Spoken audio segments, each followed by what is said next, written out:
Le 23 novembre 2018, à 4h30 du matin, Julien Moreau est sorti en courant de l'asile de Dury. Ses vêtements étaient trempés.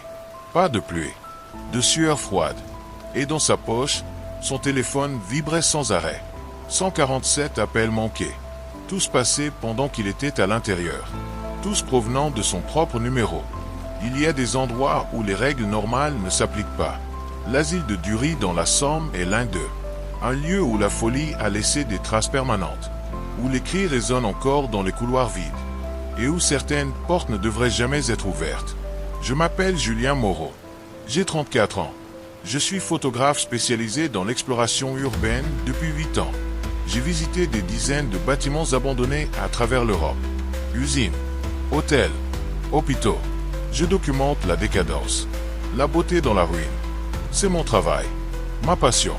L'asile de Dury était sur ma liste depuis des années. Construit en 1856 comme établissement psychiatrique.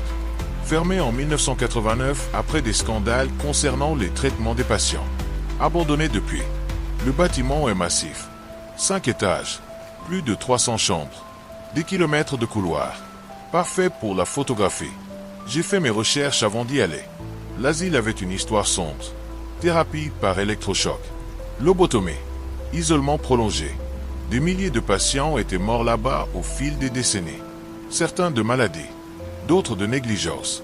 Quelques-uns dans des circonstances jamais élucidées. Mais ce n'était que des histoires. Des rumeurs. Je ne crois pas aux fantômes. Je crois aux faits. Aux preuves photographiques. À ce qui peut être vu et documenté. Je suis arrivé à l'asile un vendredi soir. 22 heures. La nuit tombait. Je préfère photographier au crépuscule. La lumière est unique. Dramatique. J'ai garé ma voiture à distance. L'asile est surveillé théoriquement, mais les gardes ne viennent que rarement. Je connaissais les horaires.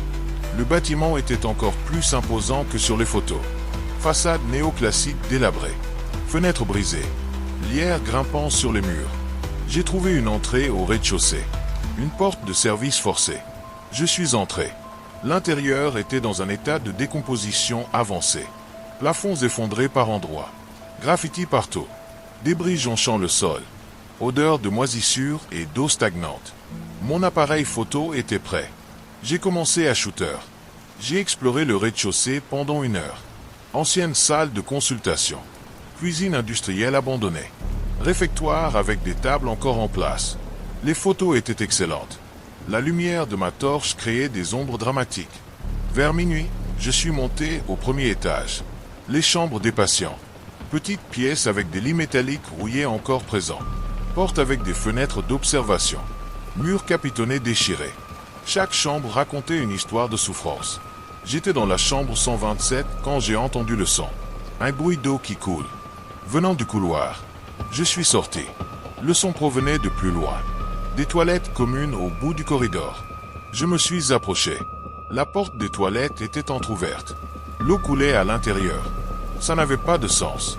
L'électricité était coupée depuis des années. La plomberie aussi. Il ne devrait y avoir aucune eau courante. J'ai poussé la porte. Les toilettes étaient dans un état terrible. 4 cabines. Lavabo fissuré. Miroir brisé. Et effectivement, un des robinets coulait. De l'eau claire. Impossible. Je me suis approché du lavabo. L'eau était froide. Très froide. Je l'ai touché. Glacial. J'ai essayé de fermer le robinet. Il tournait dans le vide. Cassé. Mais l'eau continuait de couler. J'ai pris des photos. C'était étrange. Inexplicable. Mais il devait y avoir une raison. Peut-être une poche d'eau souterraine. Une fuite quelque part. Quelque chose de logique. C'est alors que j'ai remarqué la buée. Sur le miroir brisé au-dessus du lavabo. Comme si quelqu'un avait respiré dessus. Mais il faisait froid dans la pièce.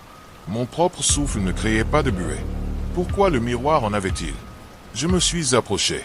La buée formait quelque chose. Des mots. Griffonnés dans la condensation. En lettres irrégulières tremblantes. Sors d'ici. Mon cœur a fait un bond. J'ai reculé. Regardé autour de moi. Les toilettes étaient vides. J'étais seul. Personne n'aurait pu écrire ça. J'étais là depuis moins d'1 minute. J'ai essuyé le miroir avec ma manche. La buée est revenue immédiatement. Et les mots se sont reformés. Lettre par lettre. Sous mes yeux. Sors d'ici maintenant. J'ai senti un frisson me parcourir. Ce n'était pas normal. Rien de cela n'était normal. J'ai sorti mon téléphone pour filmer. L'écran était noir. Téléphone éteint. Impossible. J'avais vérifié la batterie avant d'entrer. Elle était pleine. J'ai essayé de le rallumer. Rien. Complètement mort. Mon appareil photo aussi. Éteint. Les piles étaient neuves. Ça ne pouvait pas arriver. Et c'est là que j'ai entendu la respiration. Derrière moi. Lourde. Laborieuse. Comme quelqu'un avec des poumons endommagés. Quelqu'un qui lutte pour respirer. Je me suis retourné lentement. Les 4 cabines étaient fermées. Je les avais vues ouvertes en entrant. J'en étais certain. Maintenant elles étaient toutes fermées. Et de l'une d'elles venait ce son. Cette respiration sifflante terrible. Il y a quelqu'un. Ma voix tremblait. C'est une propriété privée. Vous ne devriez pas être ici. La respiration s'est arrêtée. Silence total. Puis un bruit. Un grattement. Des ongles sur métal. Venant de la cabine du fond. Lent. Délibéré. Comme si quelqu'un griffait la porte de l'intérieur. J'aurais dû partir. J'aurais dû courir. Mais quelque chose me poussait à savoir. À comprendre. J'ai fait un pas vers la cabine. Puis un autre. Le grattement continuait. Régulier. Insistant. J'ai tendu la main vers la porte de la cabine. Elle était froide. Si froide que ma main a collé un instant au métal. J'ai tiré. La porte s'est ouverte. La cabine était vide. Juste des toilettes cassées. Des graffitis sur les murs. Rien d'autre. Mais le grattement continuait. Maintenant il venait de la cabine d'à côté. J'ai ouvert cette porte aussi. Vide. Le son s'est déplacé à la suivante. J'ai ouvert les 4 cabines. Toutes vides. Mais le grattement persistait. Maintenant il venait de partout. Des murs. Du plafond. Du sol. Comme si des centaines d'ongles griffaient simultanément. Le son était assourdissant. Je me suis couvert les oreilles. Ça ne servait à rien. Le bruit était dans ma tête. Perçant. Insupportable. Et puis il s'est arrêté. D'un coup. Silence complet. Si cette histoire vous plaît, laissez un like et abonnez-vous à la chaîne pour plus de récits comme celui-ci. Et dites-moi en commentaire quelle histoire vous voulez entendre ensuite. J'ai baissé les mains. Mes oreilles bourdonnaient. J'ai regardé autour de moi. Les toilettes semblaient différentes maintenant. Plus sombres. Plus oppressantes. L'air était devenu épais. Difficile à respirer. Et puis j'ai vu le mouvement. Dans le miroir brisé. Un reflet qui n'aurait pas dû être là. Derrière moi. Une forme. Une silhouette. Se tenant dans l'embrasure de la porte. Je me suis retourné. Personne. Je me suis retourné vers le miroir. La silhouette était toujours là. Plus proche maintenant. Une femme. Cheveux longs emmêlés. Vêtue de ce qui ressemblait à une blouse d'hôpital. Visage dans l'ombre. Mais je pouvais voir ses mains. Pâles. Maigres. Les ongles longs et cassés. Ensanglantée. Elle a levé une main. A pointé vers moi. Sa bouche s'est ouverte. Trop large. Impossible. Et un son en est sorti. Pas des mots. Un cri. Aigu. Perçant. Un cri de douleur et de rage mêlée. J'ai couru. Je n'ai pas regardé derrière moi. J'ai traversé les toilettes. Dans le couloir. Vers les escaliers. Je pouvais l'entendre derrière moi. Pas des pas. Un glissement. Comme si elle se déplaçait sans toucher le sol. Elle me suivait. J'ai dévalé les escaliers. Premier étage. Rez-de-chaussée. Elle était toujours là. Je pouvais sentir sa présence. Froide. Haineuse. Affamée. J'ai trouvé la sortie. Me suis jeté dehors. J'ai couru jusqu'à ma voiture. Mes mains tremblaient tellement que j'ai laissé tomber mes clés 2 fois. Quand j'ai finalement démarré, j'ai regardé dans le rétroviseur. Elle était là, à l'entrée de l'asile, me regardant partir. Immobile. Et lentement, très lentement, elle a levé sa main. Et m'a fait signe. Un geste d'au revoir. Ou peut-être d'invitation. À revenir. J'ai conduit pendant 1 heure avant de m'arrêter. J'étais à 50 km de l'asile. Dans une station-service déserte. C'est là que j'ai remarqué mon téléphone. Il fonctionnait à nouveau. 147 appels manqués. Tout se passait entre minuit et 1 heure du matin. Exactement quand j'étais dans les toilettes. J'ai vérifié l'historique. Tous les appels provenaient de mon propre numéro. Je m'étais appelé moi-même. Encore et encore. Mais mon téléphone était éteint. Dans ma poche. Comment était-ce possible? J'ai écouté les messages vocaux. Il y en avait un. Un seul. Laissé à minuit 23. J'ai pressé play. C'était ma propre voix, mais différente, plus rauque, désespérée. Et elle disait quelque chose que je n'avais jamais dit. Quelque chose que je n'aurais jamais pu dire. Aide-moi. Je suis piégé ici. Je ne peux pas sortir.